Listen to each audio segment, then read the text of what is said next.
اعوذ باللہ من الشیطان الرجیم بسم اللہ الرحمن الرحیم اذ قال اللہ یا عیسیٰ انی متوفیک ورافعک الی ومطہرک من الذین کفروا وجاعل الذین اتبعوک فوق الذین کفروا الی یوم القیامہ ثم الی مرجعکم فاحکم بینکم فیما کنتم فیہ تختلفون فأما الذين كفروا فأعذبهم عذابا شديدا في الدنيا والآخرة وما لهم من ناصرين وأما الذين آمنوا وعملوا الصالحات فيوفيهم أجورهم والله لا يحب الظالمين ذلك نتلوه عليك من الآيات والذكر الحكيم إن مثل عيسى عند الله كمثل آدم خلقه من تراب ثم قال له كن فيكون الحق من ربك فلا تكن من الممترين فمن حاجك فيه من بعد ما جاءك من العلم فقل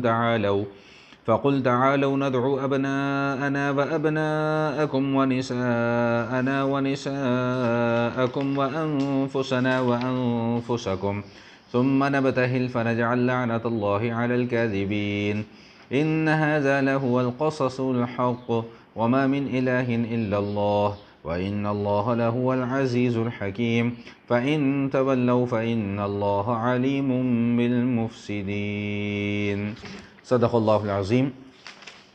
سورہ آل عمران کی آیت نمبر 55 سے آیت نمبر 63 تک کی آپ کے سامنے تلاوت کی گئی ہے۔ جیسا کہ ہم آغاز سے اس سورہ مبارکہ کے یہ مضمون پڑھ چکے ہیں کہ سورہ مبارکہ کی جو ابتدائی تقریباً 83 آیات ہیں وہ نجران کے عیسائیوں کا وفد جو حضور اقدس صلی اللہ تعالیٰ علیہ وسلم کی خدمت میں حاضر ہوا تھا اور ان کے آنے کا مقصد حضور علیہ الصلاۃ سے بحث مباحثہ اور مناظرہ کرنا تھا، ان کے جواب میں نازل ہوئی ہیں۔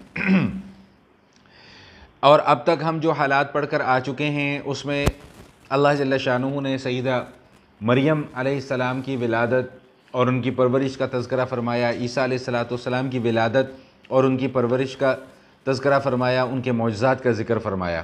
اور یہ ساری کی ساری باتیں بیان کرنے کا مقصد یہ ہے کہ جو تمہارا دعویٰ ہے کہ عیسیٰ علیہ السلام خدا ہیں یا خدا کے بیٹے ہیں یا تین خداؤں میں سے کوئی ایک خدا ہیں، یہ تمہارا دعویٰ بالکل بے بنیاد اور باطل ہے۔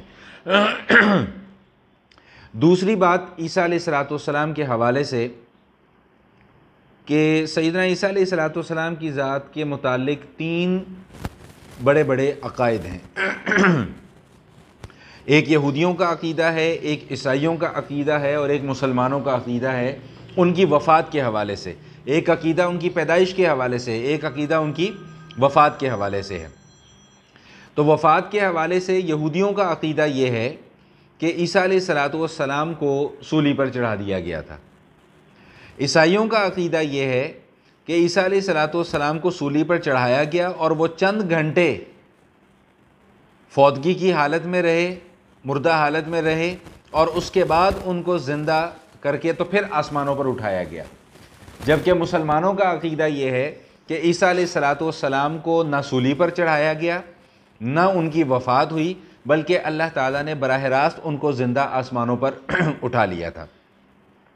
اس بات کو یہاں تک ذہن میں بٹھائیں، پھر میں اس حوالے سے مزید بات کرتا ہوں۔ کل جو ہم نے آیات پڑھی تھی ان میں جو آیت نمبر 54 ہے اس میں اللہ تعالیٰ ارشاد فرما رہے ہیں وَمَكَرُوا وَمَكَرَ اللَّهُ وَاللَّهُ خَيْرُ الْمَاكِرِينَ۔ ایک تدبیر ان لوگوں نے اختیار کی اور ایک تدبیر اللہ نے اختیار کی، اور اللہ بہترین تدبیر کرنے والے ہیں۔ یہاں پہ سب سے پہلی بات تو یہ ذہن نشین فرما لیں کہ مکر ہمارے ہاں اردو میں اس کا ترجمہ دھوکہ اور فریب کے ساتھ کیا جاتا ہے، جبکہ عربی زبان میں مکر کا یہ ترجمہ نہیں ہے۔ عربی زبان میں مکر کا لفظ استعمال ہوتا ہے کہ اس طریقے پر تدبیر اختیار کرنا کہ دوسرے کو پتہ نہ چلے، خفیہ تدبیر جسے کہتے ہیں۔ تو یہاں پر جس تدبیر کا ذکر کیا جا رہا ہے یہ وہی تدبیر تھی جو یہودیوں نے اختیار کی تھی سیدنا عیسیٰ علیہ السلام کو قتل کر دینے کے حوالے سے۔ اور میں نے یہ بات پہلے بھی آپ کے سامنے عرض کر دی تھی کہ اس وقت کا جو بادشاہ تھا اس کے انہوں نے کان بھرے عیسیٰ علیہ السلام کے خلاف، اور خوب ان کے خلاف نعرے بازی بھی ہوئی، برے برے الزامات بھی ان پر لگائے گئے۔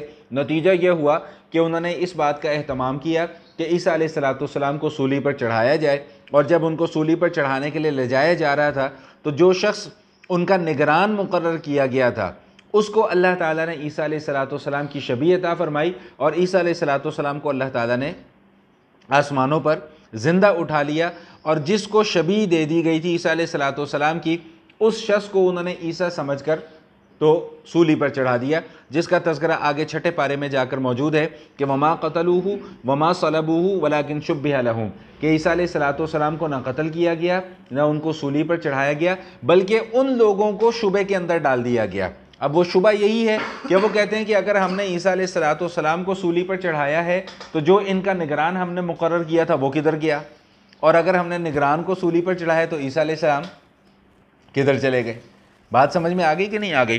تو اس حوالے سے یہ بات ذہن نشین فرما لیں کہ ہمارا عقیدہ یعنی مسلمانوں کا عقیدہ عیسیٰ علیہ السلام کے متعلق یہ ہے کہ اللہ تعالیٰ نے عیسیٰ علیہ السلام کو زندہ آسمانوں پر اٹھایا ہے، اور حضور اقدس صلی اللہ تعالیٰ علیہ وسلم کی احادیث مبارکہ، اور اتنی تعداد میں احادیث مبارکہ ہیں کہ علماء فرماتے ہیں کہ ان کی تعداد تواتر کی حد تک پہنچی ہوئی ہے، اور تواتر کی حد تک جب کوئی حدیث یا کوئی روایت پہنچ جائے تو اس کا انکار ممکن نہیں ہے۔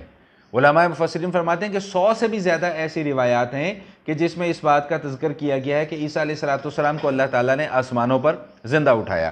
یہاں پر جو بات ذکر کی گئی ہے اس کو ذرا سمجھ لیں، ہے تھوڑی سی ٹیکنیکل بات، لیکن کوشش کرتا ہوں اس کو آسان لفظوں میں سمجھانے کی۔ یہ دیکھیں ذرا آیت کیا کہتی ہے کہ اذ قال اللہ یا عیسیٰ، وہ وقت یاد کرو کہ جب اللہ تعالیٰ نے عیسیٰ علیہ السلام کو مخاطب کر کے یہ بات ارشاد فرمائی، کیا؟ انی متوفیکا، میں تمہیں وفات دوں گا، ورافعک الیہ، اور تمہیں اپنی طرف بلند کر لوں گا، ومطہرک من الذین کفروا، اور جو لوگ کافر ہیں ان سے میں آپ کو پاک کر دوں گا، وجاعل الذین تبعوک فوق الذین کفروا الی یوم القیامہ، اور جو آپ کے پیروکار ہوں گے ان کو قیامت تک میں غلبے میں رکھوں گا۔ یہاں پہ جو دو لفظ استعمال ہوئے نا، انی متوفیک و رافعک، کہ میں آپ کو وفات دوں گا اور آسمانوں پر زندہ اٹھا لوں گا۔ بعض ملحدین نے اور ہمارے زمانے کے کچھ زنادقہ نے اس کا ترجمہ یہ کیا ہے کہ عیسیٰ علیہ السلام کی وفات ہو چکی ہوئی ہے، گویا کہ انہوں نے احادیث کا، صحیح احادیث کا انکار کر دیا۔ لفظ کس سے انہوں نے پکڑا؟ انی متوفیکا، میں تمہیں وفات دوں گا۔ الفاظ کی ترتیب کے اوپر غور کریں تو اللہ فرما رہے ہیں کہ میں تمہیں وفات دوں گا، ورافعک الیہ، اور پھر اپنی طرف تمہیں بلاؤں گا۔ ٹھیک؟ تو بھائی اپنی طرف جب تمہیں میں اٹھاؤں گا تو وہ پہلے ہوگا اور وفات بعد میں ہوگی، یا وفات پہلے ہوگی اور وہ بعد میں ہوگا؟ یہ تو الفاظ کے اندر ہمیں اس کو تبدیل کرنا پڑ جائے گا اگر اس کا مطلب ہم یہ لیں کہ میں تمہیں وفات دوں گا اور پھر تمہیں اپنے پاس اوپر اٹھا لوں گا۔ یہ کیسے ممکن ہے کہ پہلے وفات ہو اور پھر اوپر اٹھایا جائے؟ سمجھ میں آئی بات؟ تو اس کا مطلب یہ ہوا کہ یہاں پہ ہمیں متوفیکا کا معنی سمجھنے کی ضرورت ہے۔ متوفیکا یہ لفظ نکلا ہے وفات سے، تو وفا اس کا مطلب یہ ہوتا ہے کسی بھی چیز کو پورے طریقے سے اپنے پاس وصول کر لینا، کسی بھی چیز کو پورے طریقے سے وصول کر لینا۔ مثال کے طور پہ میں آپ کو کوئی چیز ہدیہ کرتا ہوں، فرض کریں، تو آپ جب اس چیز کو قبول کر لیں گے مکمل طور پہ تو اس کو کہا جائے گا وفات، کہ انہوں نے کسی چیز کو پورے طریقے سے اپنے پاس قبول کر لیا، وصول کر لیا۔ تو وفات کا جو لفظ استعمال ہوتا ہے دو معنی میں، ایک تو یہ کہ جان نکل گئی، اور ایک یہ ہے کہ اللہ تعالیٰ نے عیسیٰ علیہ السلام کو اپنے پاس بلا لیا جسم اور روح کے ساتھ۔ اب یہاں پر یہ دیکھیں، سمجھیں ذرا، ٹیکنیکل بات ہے، میں نے پہلے ہی عرض کیا تھا لیکن کوشش کرتا ہوں سمجھانے کی۔ جب دنیا میں کسی انسان کی وفات ہوتی ہے تو صرف اس کی روح اوپر جاتی ہے یا جسم بھی اوپر جاتا ہے؟ صرف روح جاتی ہے، جسم تو یہیں پہ چھوڑ کے جاتی ہے۔ ٹھیک ہے؟ تو یہاں پہ جو وفات کا معنی ہے وہ کیا، میں نے کیا بتایا کہ پورے طریقے سے وصول کر لینا۔ پورے طریقے سے وصول کرنے کا کیا مطلب؟ کہ آپ کا جسم بھی اوپر گیا اور آپ کی روح بھی اوپر گئی۔ اب مطلب سمجھ میں آیا؟ ٹھیک؟ ہمارے ہاں جو مجازی معنی ہے وفات کا، یہ جو ہم کہتے ہیں نا جی فلاں کی وفات ہو گئی، یہ حقیقی معنی نہیں ہے، یہ اس کا مجازی معنی ہے کہ بھئی اس کی روح چلی گئی ہے، جسم اس کا یہیں پہ رہ گیا ہے۔ لیکن وفات کا حقیقی معنی کیا ہے؟ کہ روح بھی چلی گئی ہے اور جسم بھی چلا گیا ہے۔ بات سمجھ میں آئی کہ نہیں آئی؟ تو یہاں پہ اللہ تعالیٰ نے اسی چیز کی طرف پہلے اشارہ فرما دیا، اور یہ جو بات یہاں پر کی جا رہی ہے یہ اللہ تعالیٰ نے عیسیٰ علیہ السلام کو ان کی زندگی میں ہی یہ بات فرما دی تھی کہ بھائی میں تمہیں روح کے ساتھ اور جسم کے ساتھ تمہیں اپنے پاس بلا لوں گا۔ اور دوسری سب سے بڑی بات یہ ہے کہ ہم تو پہلے دن سے یہ بات کرتے چلے آ رہے ہیں کہ احادیث مبارکہ اور حضور اقدس صلی اللہ تعالی وسلم کی جو سنت ہے اور جو سیرت ہے اور جو احادیث ہیں، جو اقوال ہیں، جو افعال ہیں، وہ قرآن پاک کی تفسیر ہیں۔ قرآن پاک اجمال ہے، حضور کی باتیں اس کی تفسیر ہے۔ تو یہاں پر قرآن میں اجمال آ گیا، حضور نے تفصیل میں وضاحت فرما دی کہ بھئی عیسیٰ علیہ السلام کو زندہ آسمانوں پر اٹھایا گیا۔ جب اللہ کے نبی صلی اللہ تعالی وسلم وضاحت فرما رہے ہیں اس بات کی، تو پھر اعتراض کی گنجائش کیا باقی رہ جاتی ہے؟ ٹھیک بات سمجھ میں آ گئی کہ نہیں؟ تو اس کا مطلب یہ ہوا کہ جو لوگ اس عقیدے کو تسلیم نہیں کرتے ان کی دال میں کچھ کالا ہے، بلکہ ان کی پوری دال ہی کالی ہے کہ وہ قرآن کو مان رہے ہیں اور حدیث کا انکار کر رہے ہیں۔ تو ایک بات تو یہاں پر یہ سمجھنے کی تھی۔ یہ جواب کس کو دیا جا رہا ہے؟ عیسائیوں کو دیا جا رہا ہے۔ اور ان کا میرے متعلق میں نے کیا عقیدہ بتایا کہ ان کا عقیدہ یہ ہے کہ ان کو سولی پر چڑھا دیا گیا تھا، کچھ دیر کے لیے، کچھ گھنٹوں کے لیے ان کا انتقال ہو گیا، اور اس کے بعد پھر وہ زندہ ہوئے اور پھر اوپر چلے گئے۔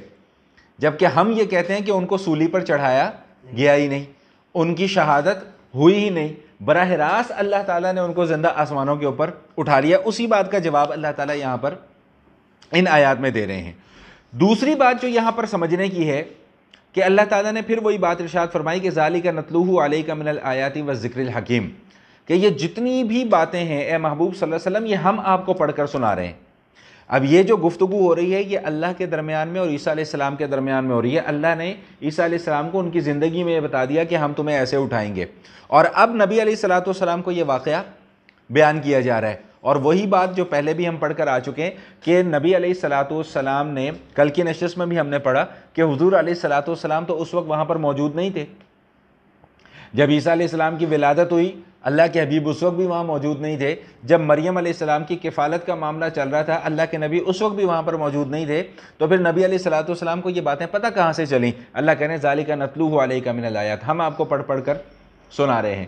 تو اس طرح کی جتنی بھی آیات ہیں یہ حضور اقدس صلی اللہ تعالی علیہ وسلم کی نبوت کی صداقت کی دلیل ہے کہ اللہ کے نبی نے کسی سے پڑھنا لکھنا سیکھا نہیں، کسی کی شاگردی انہوں نے اختیار کی نہیں، لیکن اس کے باوجود علم کے ایسے دریا بہائے کہ دنیا حیران اور پریشان رہ گئی، عقل دنگ رہ جاتی ہے کہ ایک ایسا بندہ کہ جس کو پڑھنا نہیں آتا، جس کو لکھنا نہیں آتا، اور وہ جب بات کرتا ہے تو ایسی بات کرتا ہے کہ بڑے بڑے سورما اور بڑے بڑے علماء اور بڑے بڑے دانشور جو ہیں وہ اس کے سامنے خاموش ہو جاتے ہیں۔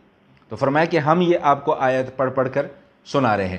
دوسری بات یہاں پر اللہ پاک نے آج دلیل ایک اور بڑی زبردست بیان فرمائی، فرمایا کہ ان مثل عیسیٰ عند اللہ کمثل آدم خلقہ من تراب ثم قال له کن فیکون، کہ عیسیٰ علیہ السلام کی مثال ایسی ہی ہے جیسا کہ آدم علیہ السلام۔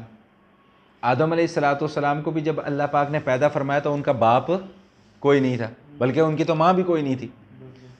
تو عیسیٰ علیہ السلام کو اللہ تعالیٰ نے پیدا فرمایا تو ان کا باپ کوئی نہیں ہے۔ اچھا، اس بات پر یہودیوں کا بھی ایمان ہے اور عیسائیوں کا بھی ایمان ہے کہ آدم علیہ السلام کی جو پیدائش ہوئی ہے وہ بغیر ماں اور بغیر باپ کے ہوئی ہے، یہ وہ بھی مانتے ہیں۔ آدم علیہ السلام کی جو پیدائش ہوئی ہے وہ بغیر ماں اور بغیر باپ کے ہوئی ہے، یہ یہودی بھی مانتے ہیں اور عیسائی بھی مانتے ہیں۔ تو اللہ یہی تو فرما رہے ہیں کہ ان کی مان لیتے ہو، ان کو مانتے ہوئے تمہیں کیا تکلیف ہوتی ہے؟ بات سمجھ میں آئی؟ بھائی اللہ تعالیٰ نے آدم علیہ السلام کو پیدا فرمایا بغیر ماں باپ کے، تمہارے لیے یہ کوئی اچنبے کی بات نہیں ہے، بہت اچھی بات ہے۔ تو بھائی عیسیٰ علیہ السلام کو اللہ نے بغیر باپ کے پیدا کر دیا، تو اس میں اچنبے والی کیا بات ہے؟ اللہ ہے نا جو چاہے کر سکتا ہے۔ نہیں، ابھی بھی نہیں سمجھ میں آ رہی بات۔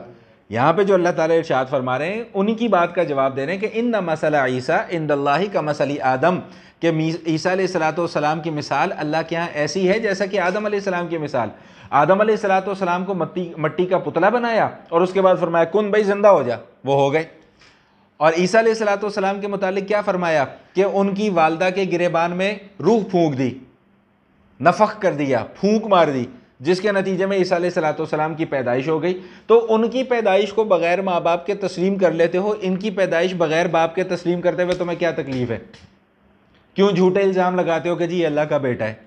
کیوں جھوٹے الزام لگاتے ہو کہ نعوذ باللہ ثم نعوذ باللہ کہ مریم علیہ الصلوۃ والسلام جو تھیں انہوں نے کوئی الیاذ باللہ ثم الیاذ باللہ کوئی غلط کاری کی تھی جس کے نتیجے میں نعوذ باللہ ثم نعوذ باللہ نقل کفر نہ باشد، جس کے نتیجے میں عیسیٰ علیہ الصلوۃ والسلام کی پیدائش ہوئی تھی. تو اللہ فرما رہے ہیں ان کی پیدائش پر ایمان ہے تو ان کی پیدائش پر بھی ایمان قبول کر لو.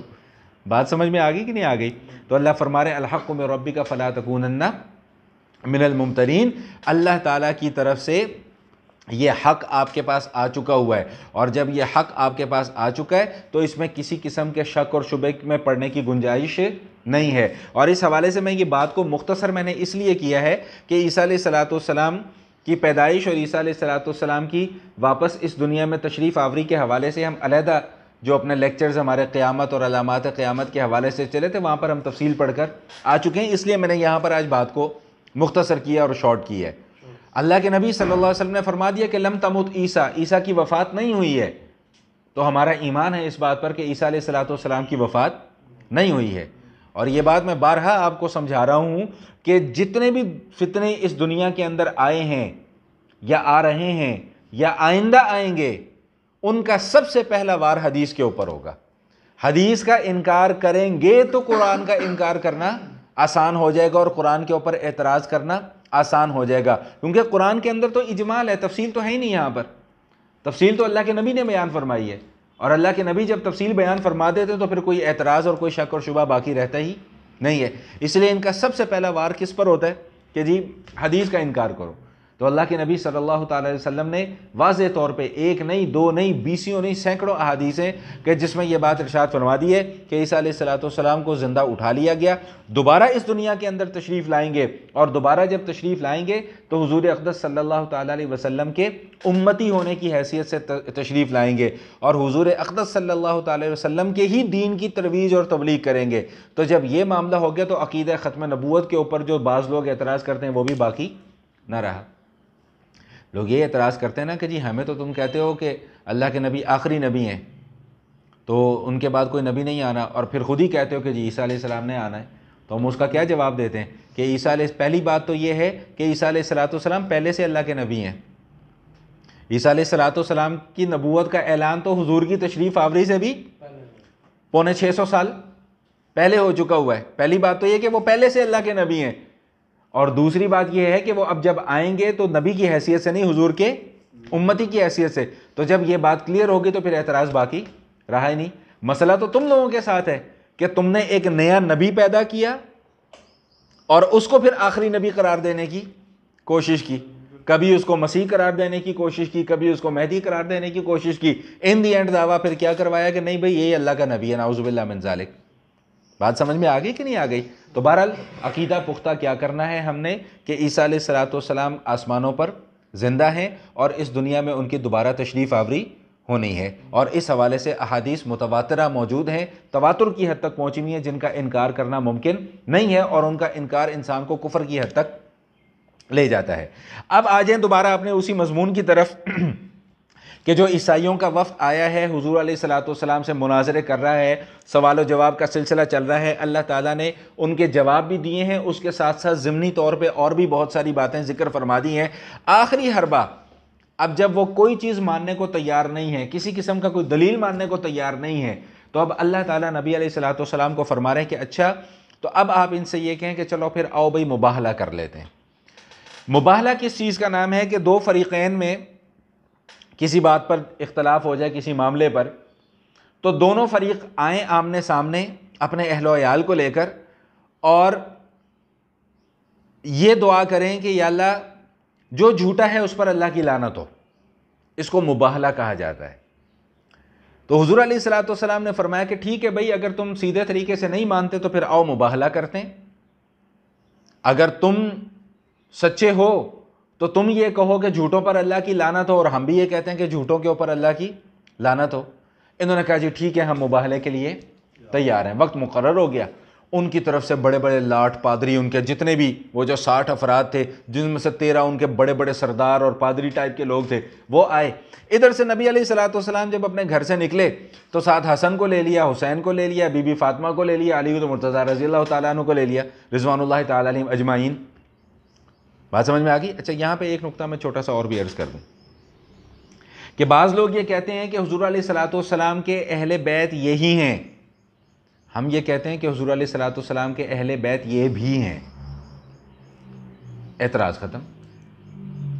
ٹھیک، بعض لوگوں نے حضور علیہ الصلوۃ والسلام کے اہل بیت کو ان 4-5 لوگوں کے اندر بند کر دیا، حالانکہ اہل بیت میں سب سے پہلے کون داخل ہیں؟ حضور کے علیہ الصلوۃ والسلام کی ازواج مطہرات۔ اہل بیت کا ترجمہ کیا ہوتا ہے؟ گھر والے۔ گھر والی کون ہوتی ہے سب سے پہلے؟ بیوی، پھر اس کے بعد بچے، پھر اس کے بعد بچوں کے بچے۔ ان کو کہتے ہیں نا جی یہ خاندان ہے، یہ میرا خاندان ہے، میرے بچے، میرے بچوں کے بچے، یہ میرا خاندان ہے۔ تو سب سے پہلے گھر والی کون ہوتی ہے؟ گھر والوں میں کون شامل ہوتا ہے؟ بیوی۔ آپ اپنے بیٹے کا تعارف یہ نہیں کرواتے کہ یہ میرا گھر والا ہے، آپ اپنی بیوی کا تعارف یہ کرواتے ہیں کہ یہ میری گھر والی ہے۔ تو اہل بیت کا یہ ترجمہ ہوتا ہے۔ ٹھیک ہے، بات لمبی ہو جائے گی اس لیے میں اس کو مختصر کر رہا ہوں کہ حضور علیہ الصلوۃ والسلام کے سامنے اس وقت یہ 5 افراد موجود تھے، حسنین کریمین، بی بی فاطمہ رضی اللہ تعالی عنہ اور علی المرتضیٰ رضی اللہ تعالیٰ عنہ۔ حضور نے ان کو اپنے ساتھ لیا کہ آؤ بھائی چلیں۔ اب ادھر سے جب لاٹ پادریوں نے ان نورانی چہروں کو دیکھا، ان پیارے پیارے اور خوبصورت چہروں کو دیکھا، تو جو ان کا سب سے بڑا پادری تھا اس نے کہا اللہ کی قسم میں ان چہروں کے اندر ایسی نورانیت دیکھ رہا ہوں کہ اگر یہ یہاں پر بیٹھ کر یہ دعا کر دیں کہ اللہ ان پہاڑوں کو چلا دے تو پہاڑ بھی اپنی جگہ سے ہٹ جائیں گے، تو لہٰذا میں تمہیں خبردار کر رہا ہوں کہ ان لوگوں سے مباہلے کے لیے نہ جاؤ۔ تو وہ باقی جو وفد کے ارکان تھے انہوں نے اپنے اس لاٹ پادری کی بات کو تسلیم کر لیا، چنانچہ مباہلہ ان کے درمیان میں نہیں ہوا، اور یہ لوگ حضور اقدس صلی اللہ تعالی وسلم کو جزیہ دینے کو تیار ہو گئے کہ جی ہماری طرف سے آپ جزیہ قبول کر لیں، ٹھیک ہے، لیکن کیا ہے شرط کہ ہم اپنے رسم و رواج کو نہیں چھوڑیں گے۔ حضور نے فرمایا ٹھیک ہے، نہ چھوڑو، کرتے رہو۔ سمجھ میں آئی؟ تو بالکل یہاں سے ہمیں یہ چیز بھی معلوم ہو گئی کہ اگر کوئی مسلمانوں کا ملک ہے اور وہاں پر غیر مسلم رہتے ہیں تو ان غیر مسلموں کو اپنے رسم و رواج ادا کرنے کی اجازت ہے، لیکن مسلمانوں کو ان کے رسم و رواج میں شرکت کرنے کی اجازت نہیں ہے۔ سمجھ میں آ گئی کہ نہیں آ گئی؟ وہ اپنے رسم اور اپنا رواج ادا کریں۔ رواداری اس چیز کا نام ہے، رواداری اس چیز کا نام نہیں ہے کہ آپ بھی ان کے رسم و رواج میں جا کر شریک ہو جائیں۔ رواداری اس چیز کا نام ہے کہ وہ آپ کے ملک میں رہ رہے ہیں، وہ ٹیکس ادا کریں، جزیہ ادا کریں، ان کے جان اور ان کے مال کی حفاظت کی ذمہ داری وہ مسلمانوں کی ریاست کے اوپر ہے۔ ٹھیک، یہ رواداری ہے۔ رواداری یہ نہیں ہے کہ آپ اپنی عبادات اور ریاستیں چھوڑ اور ان کی رسم و رواج کو اپنانا شروع کر دیں، اس چیز کا نام رواداری نہیں ہے۔ انہوں نے خیر خلاصہ کلام یہ ہوا کہ وہ جزیہ دینے کو تیار ہو گئے، اور جزیے میں انہوں نے پھر بہت سا مال جو ہے وہ مسلمانوں کو دیا، نبی علیہ الصلوۃ والسلام کو دیا، اور انہوں نے کہا کہ جی ٹھیک ہے ہم آپ کو جزیہ دیں گے، آپ کی اسٹیٹ میں رہیں گے، آپ کے محکوم بن کے رہیں گے، لیکن ہم اپنے رسم و رواج کو ادا کریں گے۔ حضور نے فرمایا ٹھیک ہے۔ یہ جو آیات آج ہم نے تلاوت کی تھی، ان آیات میں اسی مضمون کو ذکر کیا گیا۔ آئیے اب ذرا الفاظ کی طرف توجہ بھی کر لیں۔ فرمایا اذ قال اللہ یا عیسیٰ، وہ وقت یاد کرو کہ جب اللہ تعالیٰ نے عیسیٰ علیہ الصلوۃ والسلام کو فرمایا انی متوفیکا، عیسیٰ میں آپ کو آپ کا جسم اور آپ کے روح کے سمیت آپ کو اپنے پاس بلا لوں گا، ورافعک الیہ، اور آپ کو اپنی طرف اٹھا لوں گا، ومطہرک من الذین کفروا، اور کافروں سے آپ کو میں پاک کر دوں گا، وجاعل الذین اتبعوک فوق الذین کفروا الی یوم القیامہ، اور جن لوگوں نے آپ کی مخالفت کی آپ کے ماننے والوں کو ان کے اوپر غالب رکھوں گا۔ مخالفت کرنے والے کون تھے؟ یہودی۔ ماننے والوں میں سب سے پہلے کون ہیں؟ آج کے مسلمان، اور اس کے بعد پھر ان کے ماننے والے، اگرچہ وہ اب یہ جو موجودہ دور کے عیسائی ہیں، پہلے بھی یہ بات گزر چکی ہے، اگرچہ وہ شرک کرتے ہیں، عیسیٰ علیہ الصلوۃ والسلام کو اللہ کا بیٹا کہتے ہیں، لیکن عیسیٰ علیہ الصلوۃ والسلام کی عزت اور تکریم تو کرتے ہیں، عزت تو کرتے ہیں نا۔ یہودی تو عیسیٰ علیہ الصلوۃ والسلام کی عزت بھی نہیں کرتے، اور یہی وجہ ہے کہ یہودی بہت تھوڑی تعداد میں ہیں، اور اللہ تعالیٰ فرما رہے ہیں کہ آپ کے ماننے والوں کو غلبہ دے کے رکھوں گا۔ یہ اللہ کا وعدہ ہے، وہ علیحدہ بات ہے کہ ہم اپنی بدعمالیوں کی وجہ سے مغلوب ہو رہے ہیں، لیکن اللہ کا وعدہ یہ کہ غلبہ تمہیں لوگوں کو ملنا ہے۔ ثم الی مرجعکم، پھر میری طرف لوٹ کر آنا ہوگا، فاحکم بینکم، پھر میں تمہارے درمیان میں فیصلہ کروں گا، فیما کنتم فیہ تختلفون، جن باتوں میں تم اختلاف کیا کرتے تھے۔ تم کہتے تھے کہ عیسیٰ علیہ السلام کو سولی چڑھا دیا گیا ہے، تو قیامت والے دن پتہ لگے گا کہ عیسیٰ علیہ الصلوۃ والسلام کے ساتھ اصل معاملہ ہوا کیا تھا۔ فَأَمَّا الَّذِينَ كَفَرُوا، بس جن لوگوں نے کفر کا راستہ اختیار کیا، فَأُعَذِّبُهُمْ عَذَابًا شَدِيدًا، انہیں میں سخت عذاب دوں گا، فی الدنیا والآخرہ، دنیا میں، دنیا کا عذاب کیا ہوتا ہے؟ ذلت، رسوائی۔ عذاب کی مختلف شکلیں ہیں اللہ تعالیٰ نے دنیا کے اندر رکھی ہوئی ہیں، والآخرہ اور آخرت کا عذاب کیا ہے؟ آگ کا عذاب. وما لهم من ناصرین اور پھر وہاں پر ان کا کوئی مددگار نہیں ہوگا. وَأَمَّا الَّذِينَ آمَنُوا وَعَمِلُوا الصَّالِحَاتِ اور جن لوگوں نے ایمان قبول کیا اور نیک اعمال کیے فَيُوَفِّيهِمْ أُجُورَهُمْ تو اللہ ان کو پورا پورا اجر دے گا. دیکھیں یہ وہی لفظ آ گیا فَيُوَفِّيهِمْ جس سے وفات کا لفظ نکلا ہے. اب مطلب سمجھ میں آ گیا کہ وفات کا کیا معنی؟ پورا پورا کسی چیز کو وصول کر لینا. ٹھیک ہے. وَاللَّهُ لَا يُحِبُّ الظَّالِمِينَ اور اللہ ظالموں کو پسند نہیں فرماتے. ذَلِكَ نَتْلُوهُ عَلَيْكَ مِنَ الْآيَاتِ وَالذِّكْرِ الْحَكِيمِ یہ آیات ہیں جو ہم آپ پر تلاوت کرتے ہیں، یہ حکمت والی آیات ہیں اور نصیحت والی آیات ہیں. إِنَّ مَثَلَ عِيسَىٰ عِنْدَ اللَّهِ كَمَثَلِ آدَمَ بے شک اللہ کے نزدیک عیسیٰ کی مثال آدم علیہ السلام جیسی ہے. خَلَقَهُ مِن تُرَابٍ آدم علیہ السلام کو مٹی سے پیدا کیا. ثُمَّ قَالَ لَهُ كُن پھر اللہ نے حکم کیا کہ بھئی زندہ ہو جاؤ. فَيَكُون وہ زندہ ہو گئے. الحق من ربک فلا تکن من الممترین خطاب بظاہر نبی علیہ السلام کو ہے لیکن سمجھایا ہمیں جا رہا ہے کہ حق بات اللہ کی طرف سے یہی ہے، لہٰذا کسی شک میں ڈالنے والے کی وجہ سے تم شک میں مبتلا نہ ہو جانا. کتنا زبردست اللہ پاک نے ہماری نفسیات کو سمجھتے ہوئے پہلے سے ہی ہمیں خبردار کر دیا کہ معاشرے میں ایسے لوگ آئیں گے جو تمہیں شکوک اور شبہات میں مبتلا کریں گے. تو اللہ فرما رہے ہیں کہ حق یہی ہے جو میں نے بیان کر دیا، لہٰذا کسی شک ڈالنے والے کی طرف سے شک میں مبتلا نہ ہونا. فمن حاجک فیہ من بعد ما جاءک من العلم اتنے دلائل اور اتنا علم آ جانے کے باوجود پھر بھی اگر یہ لوگ آپ سے بحث و مباحثہ کرتے ہیں تو فقل تو آپ ان سے کہیں تعالوا آ جاؤ بھائی، ندعو ابناءنا و ابناکم ہم اپنے بیٹے بلا لاتے ہیں تم اپنے بیٹے بلا لاؤ، ونساءنا و نساءکم ہم اپنی عورتیں لے آتے ہیں تم اپنی عورتیں لے آؤ، وانفسنا و انفسکم ہم خود بھی آ جاتے ہیں تم بھی خود آ جاؤ. ثم نبتہل پھر ہم سب اللہ کے حضور بیٹھ کر دعا کریں گے کہ فنجعل لعنت اللہ علی الکاذبین اور وہ دعا کیا ہوگی؟ وہ دعا بد دعا ہوگی کیا کہ اللہ جھوٹوں پر لعنت فرما. تو اس مناظرے کے لیے اور اس مباہلے کے لیے یہ عیسائی تیار نہیں ہوئے جیسا کہ میں نے عرض کر دیا. ان ھذا لہو القصص الحق حق واقعہ یہی ہے. جو یہودی بیان کرتے ہیں وہ بھی حق نہیں ہے، جو عیسائی بیان کرتے ہیں وہ بھی حق نہیں ہے. حق وہ ہے جو اللہ نے بیان کیا. وما من الہ الا اللہ اور اللہ کے سوا کوئی معبود نہیں ہے، اس کا نہ کوئی بیٹا ہے نہ اس کی کوئی بیوی ہے نہ اس کے ماں باپ ہیں. وَإِنَّ اللَّهَ لَهُوَ الْعَزِيزُ الْحَكِيمُ اور وہی غالب ہے، جو چاہتا ہے کر سکتا ہے. الحکیم حکمت والا ہے، جب چاہے گا کرے گا، اس کو پتہ کہ میں نے کس وقت کیا کرنا ہے. فَإِن تَوَلَّوْا اگر اس کے باوجود یہ لوگ بات کو ماننے کو تیار نہیں ہیں تو پھر فَإِنَّ اللَّهَ عَلِيمٌ بِالْمُفْسِدِينَ تو پھر یاد رکھو زمین میں فساد کرنے والے اللہ تعالیٰ ان سے بے خبر نہیں ہے، اللہ تعالیٰ کو سب کی خبر ہے. وآخر دعوانا ان الحمد للہ رب العالمین.